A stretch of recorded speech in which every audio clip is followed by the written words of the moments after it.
greatest story ever told.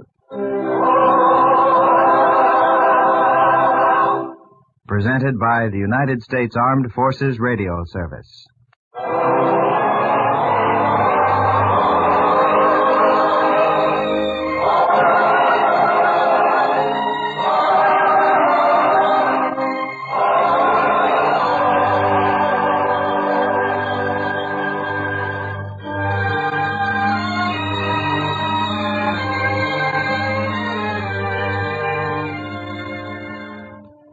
Tonight we present The Figure at the Door, a drama based on a teaching from the greatest life ever lived.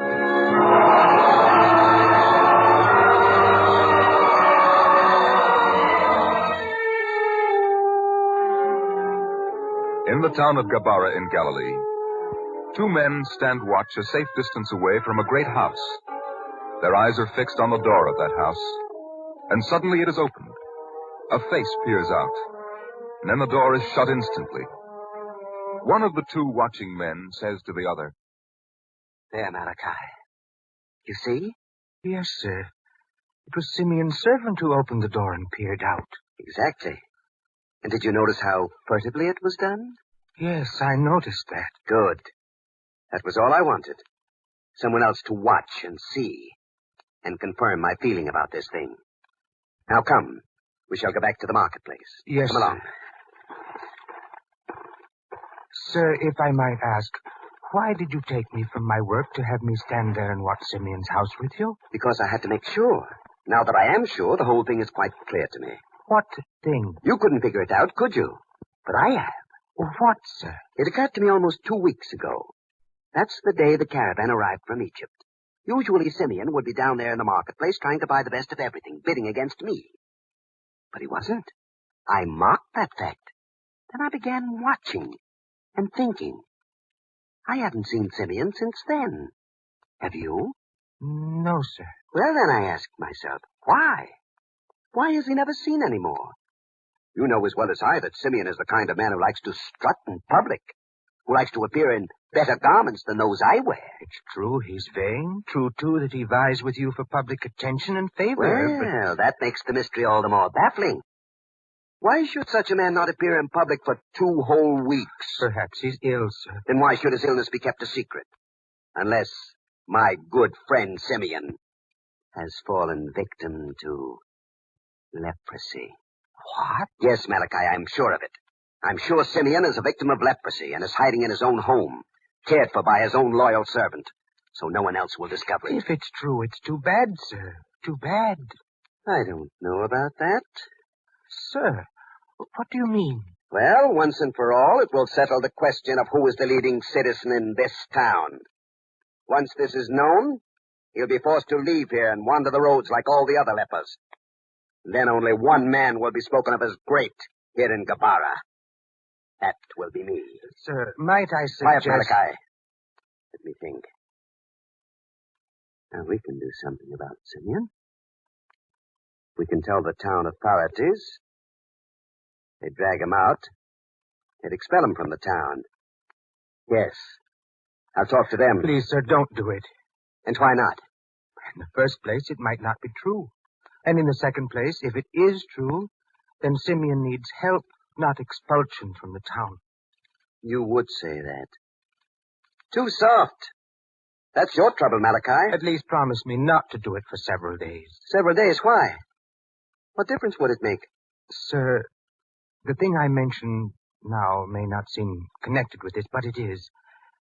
And I was going to speak to you about it today in any event, so now is a good time. Good time for what?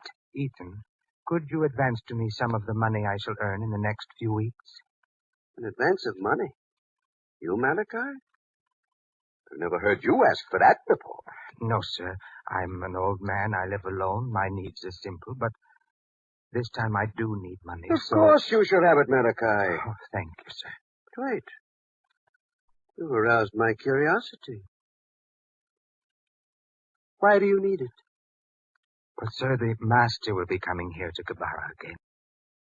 It is the first time in a long time, and it would be the greatest moment of my life should he and his apostles deign to come to my house to have the evening meal, even spend the night. Truly nothing could ever happen to me that would be greater than that. I see. Malachi, tell me, this master, he seems to be gaining in popularity all the time, doesn't he? If you're trying to say, sir, that more people follow his way, yes, they do. It's a thought. Very interesting thought. Sir? Nothing, Malachi. Nothing for you to worry about. I shall have the money, though. Yes, you shall have the money. Tomorrow. Remind me of it tomorrow, Malachi.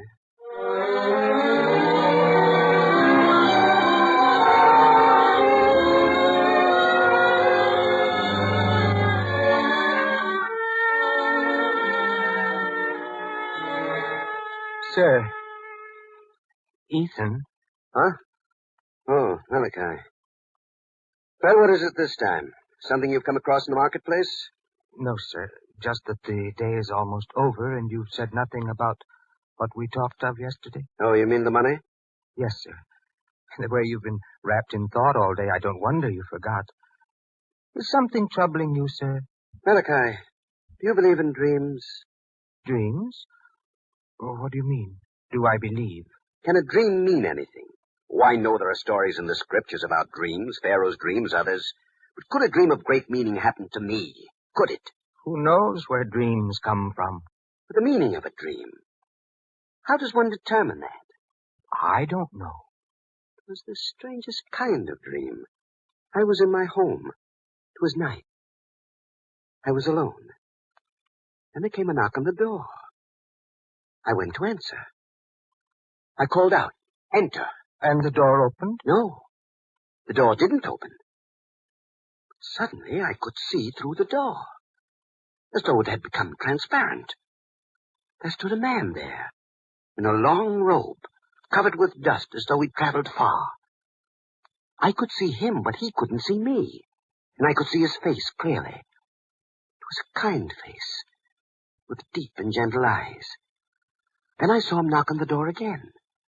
Again I called out to him, "Enter." But he looked at the door, and then began to walk away slowly, sorrowfully. What could such a dream mean? I don't know, sir. I've had dreams that come and are forgotten with the light of day. But this one, it troubled me, awoke me, had been with me all day. Well, it's no worry of yours. Now then, what were you asking? The advance of money, Ethan. Oh, yes. Tell me, Malachi, would you insist on having the master at your home? Insist? Of course not. I could only invite him to share what I have. One doesn't insist, not with him. I didn't mean that. I mean, suppose you didn't invite him. Oh, but I must. I'm an old man. I may not be here the next time the master comes to Kabara. So that I must invite him this time, else it may never be. If it was a matter of doing him honor, could be arranged in another way. Oh, sir. Suppose that there were a great feast in my house, and the master and the apostles you spoke of were invited there. You would be there, too. You could honor him in that way. You would invite the master to your house? Why not? Think how it would enhance my standing in this town, now that he has come to be accepted by so many. You know, I'll even invite Simeon.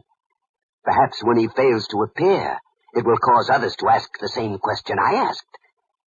Perhaps that's a way of bringing his condition to light without even saying a word to anyone. Please, sir, you don't understand. One doesn't act in that fashion toward the master. Malachi, I shall invite the master. I shall have a huge feast. Everyone will be there. You too. No, sir. Malachi. I couldn't be there. I couldn't be witness to what you proposed to do. I see. You realize, of course, that the advance of money you requested will not be forthcoming. I realize that now. However, I will not withdraw my invitation. You are still welcome to pay honor to the master at my house, at the great feast. I understand, sir.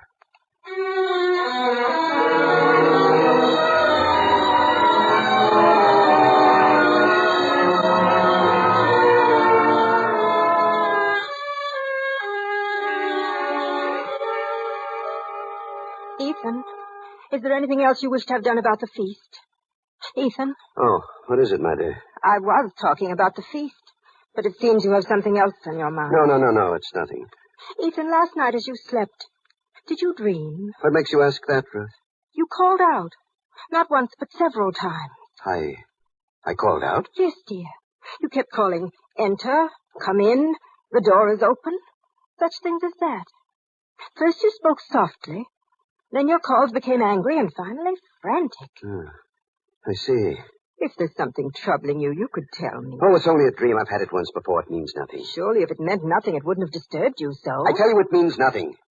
Now, the final plans for the feast. Of food there must be plenty. More than enough to satisfy everyone who will be here. And did you dispatch the servant to extend a special invitation to Simeon? Yes, but I wondered. Ethan, why do you invite Simeon this time? Ordinarily, you don't like to have him here. I don't understand. Because I invite him doesn't mean he'll be here.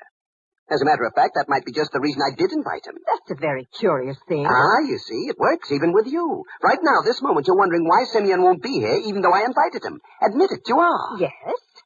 Now tell me what this is all about. You'll find out in time, my dear, in time. Yes, it's perfect. And now about the seating arrangements for the feast. Simeon shall have a place of honor close by the master. After all, the more people's eyes dwell on the empty seat, the more their minds will question why Simeon isn't here. So remember, Simeon's place shall be one on the side of the master, and I will sit on the other. Look at that. Oh, wait, I know. I dispatched a boy to the town gate to wait till the master and his friends arrived. Must be the boy. Come in. Well, Reuben, did you see him? Who is this man with you, Reuben? Sir, he is one of the master's closest friends. I asked him to come with me to hear the invitation from you yourself. His name, sir, is Peter. Peter, eh? Welcome to my house. Ethan is my name. God be with you, Ethan. Now, what was it this very excited lad tried to tell me? He was so excited I could almost see his heart pounding in his chest. It's good you came. You can see for yourself that this is one of the finest homes in Gabara. Perhaps then my invitation will mean more to you. I should like to invite your master and all his apostles to feast with me here this evening, and to spend the night. It's very kind of you to invite us, sir. Wandering the country as we do, we have a high regard for warm and friendly hospitality. Ethan's house is open to all who need shelter. Thank you. Now I must go. But wait, I must have an answer from you. I shall take your invitation to the master. Have no fear of that. Then he will be here. I can only take your message to him. He shall decide. I see. Now, may I leave? Of course. Strange man. I don't know if I like him. But why? He seemed a kind man with a good, strong, honest face. Oh, it wasn't his face. It was his bearing, his attitude. I don't know. You expected that he'd bow and scrape and show you great respect for having invited the master here. Is that it? Now, Ruth, don't judge me. Just do as I say. Preparations will go forward. Even though you've had no answer yet? The master will be here. They'll all be here. Where else in this town could they be so well fed? The feast will be held, and they will be here.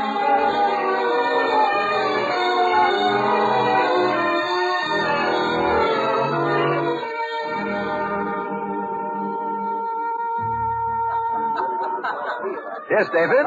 You and your wife must enjoy this evening. That's why I invited you here. It must be an evening to remember. Of course, Ethan. That's right. Mingle with all the guests. Till the guest of honor arrives. I'll see you later. Ruth, Yes, dear. have you been to the front door again? Yes, Ethan. No sign of the master? No sign of any of his followers? No, Ethan. Not even that one, Peter? None of them. Can't understand it. It's late. Even past the hour when I'd expected that the feast would begin. Tell from looking at their faces that even the guests are beginning to sense there's something wrong. Perhaps he isn't coming, Ethan. He'll be here. He must. Maybe there's something wrong with the door. What are you saying, Ethan? I must go and see. Go and see. Come with me Ethan, to the door. You may think me mad, but it could happen. What could happen? Come and see. Yes, dear.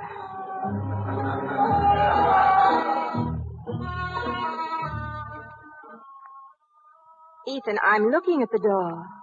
What's wrong with it? I must open it to show you. Here.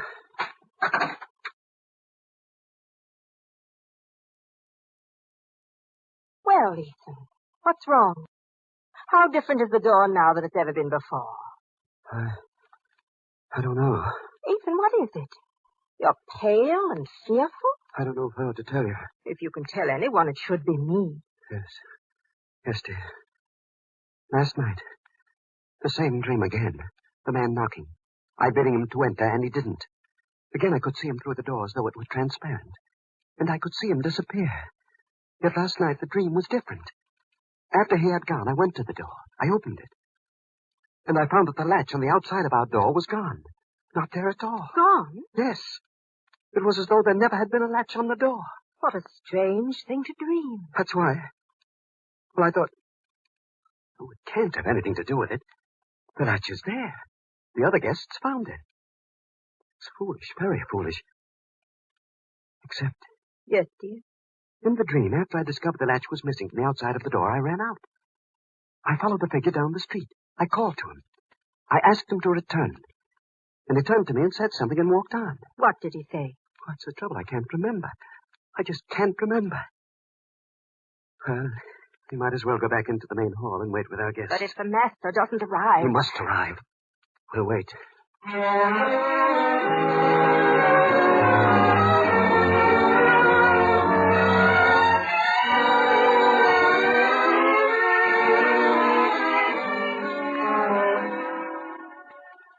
Ethan, the way everyone looks and whispers. It's long past mealtime. They know there's something wrong. Yes. The master won't be here. You must admit that now. Yes, I'm afraid so. It would have been so perfect. The master here and Simeon not here. Had it happened, then even Malachi would have appreciated what I wanted to do. As a matter... Wait. Malachi. What of Malachi? He isn't here, is he? No. But then would you invite a mere clerk to such a feast? I did invite him this time, and he isn't here. Nor is the master here. Wait. This thing is beginning to make sense to me at last. Ruth, I'm going out. Leave a house full of guests, a great feast waiting to be served? How can you? I'm going out. I think I know where this master is. And if he is there, then Malachi will pay for this little bit of treachery. Yes, he'll pay. Please, Ethan, just because your pride is hurt, don't do anything to Malachi. He was your father's clerk and friend even before you were born. That doesn't give him the privilege of making a fool of me. I'm going to find out if my suspicions are true. And if they are, Malachi will suffer for this.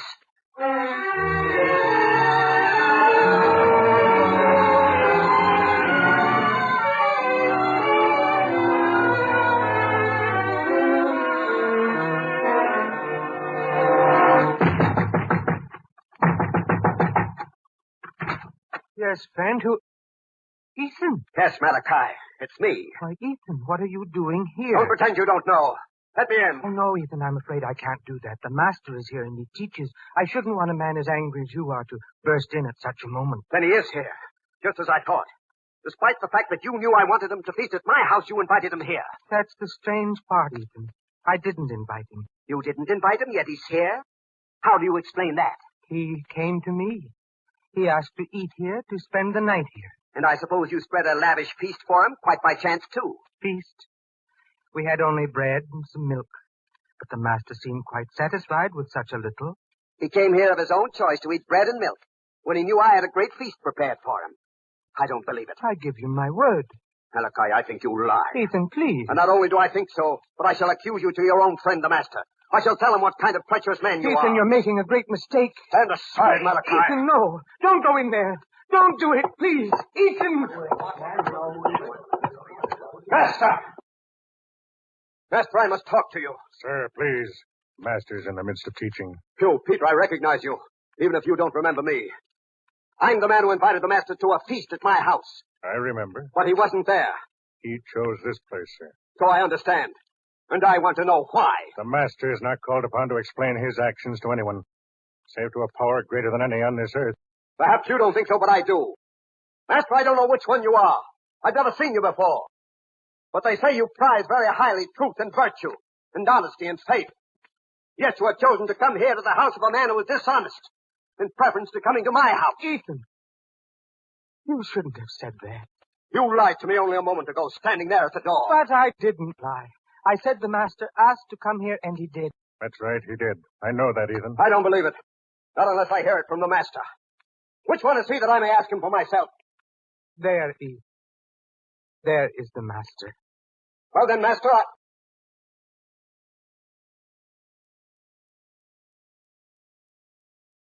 No. Ethan, what is it? No, it can't be. It can't be. Ethan, you look faint. You tremble. So what is it? You wouldn't believe me. No one would. What is it, man? No, Peter. No, Malachi, it can't be. Please, Ethan, what is it? No, let go of me. Let me out of here. Let me go. Ethan, wait!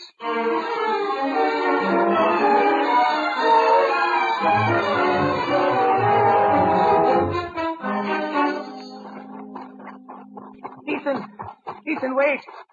Please. That's right. Wait for me. Well, Malachi, what do you want of me? Oh, Ethan, I'm glad you waited. I couldn't let you go feeling as you did. No.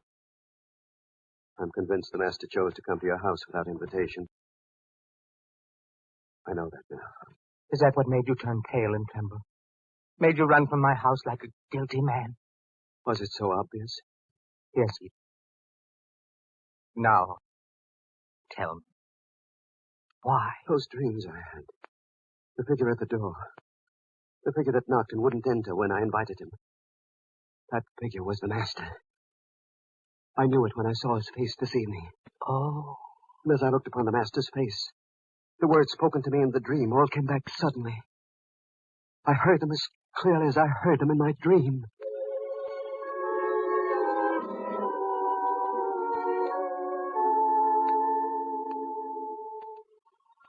Behold, I stand at the door and knock. If any man hear my voice and open the door, I will come in to him and will eat with him, and he with me.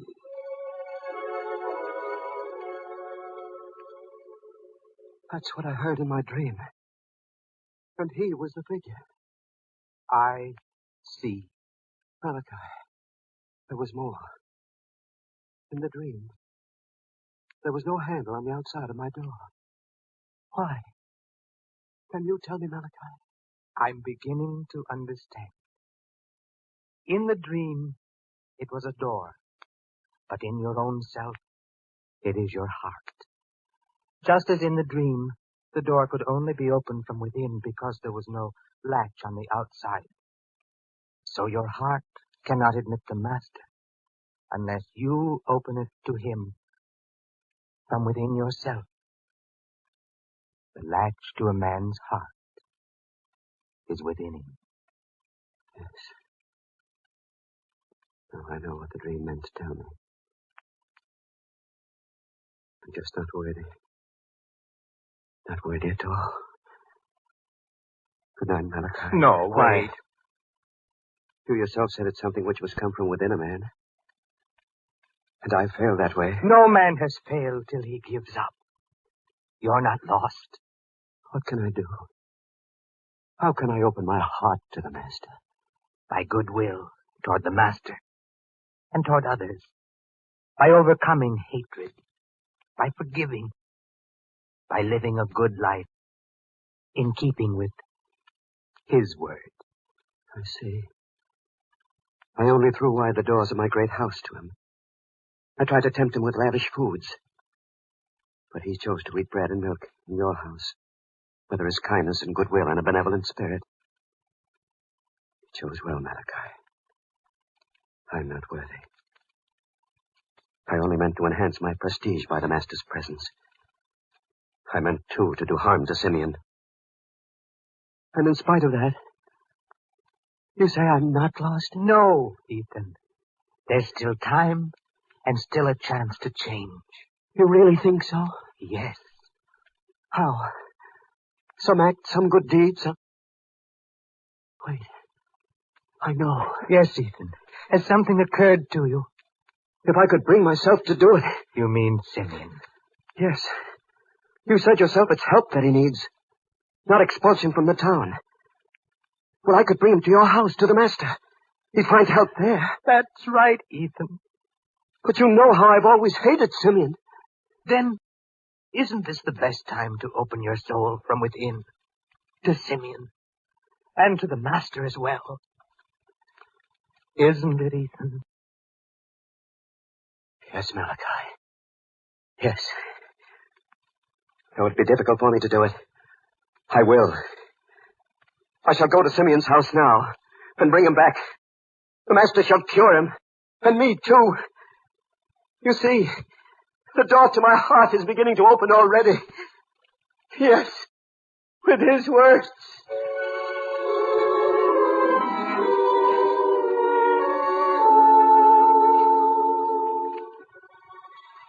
Behold, I stand at the door and knock. If any man hear my voice and open the door, I will come in to him.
You have been listening to The Figure at the Door, another episode in the greatest story ever told, from the greatest life ever lived.